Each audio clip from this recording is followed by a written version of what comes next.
ಶಿಕ್ಷಣದ ಬಗ್ಗೆ ಒತ್ತು ಕೊಡ್ತಕ್ಕಂಥ ನಾಯಕರು ಪ್ರಿಯಾಂಕಾ ಖರ್ಗೆ ಅವರ ಅದನ್ನು ಸಹಿಸಲಾರದೆ ಕೆಲವು ಬಿಜೆಪಿಯ ನಾಯಕರು ಅದರ ಬಗ್ಗೆ ಅವಹೇಳನಕಾರಾಗಿ ಮಾತಾಡೋದು ಇದಕ್ಕೆ ನಾವು ಖಂಡನೀಯ ಮಾಡ್ತೀವಿ.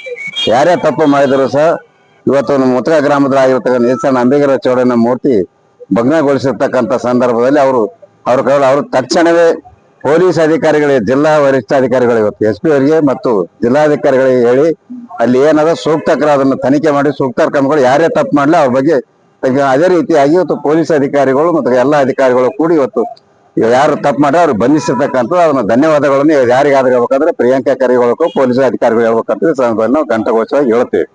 ಇವತ್ತು ಬಿಜೆಪಿ ಅವರು ತಮ್ಮದೇ ಆದಂತ ಒಂದು ಕುತಂತ್ರ ಮಾಡ್ತಾರೆ, ಅದಕ್ಕೆ ನಾವೇನು ಒಪ್ಪೋದಿಲ್ಲ. ಇವತ್ತು ಮಾಡಿರ್ತಕ್ಕಂಥವ್ರು ಯಾರಾದ್ರೆ ಬಿಜೆಪಿಯ ಕಾರ್ಯಕರ್ತರೇ, ಬಿಜೆಪಿಯ ಮುಖಂಡರ ನೇತೃತ್ವದಲ್ಲಿ ಮಾಡ್ಯಾರ ಅಂತ ಹೇಳಿ ನಮ್ಗೆ ಅನಿಸಿಕೆ ಅದ. ಅದಕ್ಕಾಗಿ ಈ ರೀತಿ ಮಾಡೋದು ಸರಿಯಲ್ಲ. ಮುಂದೆ ಬರ್ತಕ್ಕಂಥ ಸಮಾಜದಲ್ಲಿ ಒಕ್ಕಟ್ಟು ಇರ್ಬೇಕು, ಸಮಾಜ ಪಕ್ಷ ಯಾವುದನ್ನೇ ಇರಲಿ, ಸಮಾಜ ಬಂದ ಒಕ್ಕಟ್ಟು ಇರ್ಬೇಕು. ಅದಕ್ಕಾಗಿ ಈ ರೀತಿ ಮಾಡ್ತಕ್ಕಂಥ ಸರಿಯಲ್ಲ. ಬಿಜೆಪಿ ನಾಯಕರಿಗೆ ನಾವು ಕಿವಿ ಮಾತಾಡೋದು ಮುಂದಿನ ಬರ್ತಕ್ಕಂಥ ದಿನಗಳಲ್ಲಿ ಅವ್ರಿಗೆ ಅದರ ಬಗ್ಗೆ ನಾವು ಪಾಠ ಕಲಿಸ್ತೀವಿ ಅಂತ ಈ ಸಂದರ್ಭದಲ್ಲಿ ನಾವು ಹೇಳ್ತೇವೆ. ಉತ್ತರ ಕರ್ನಾಟಕ ನ್ಯೂಸ್, ಇದು ಕನ್ನಡದ ಉಸಿರು.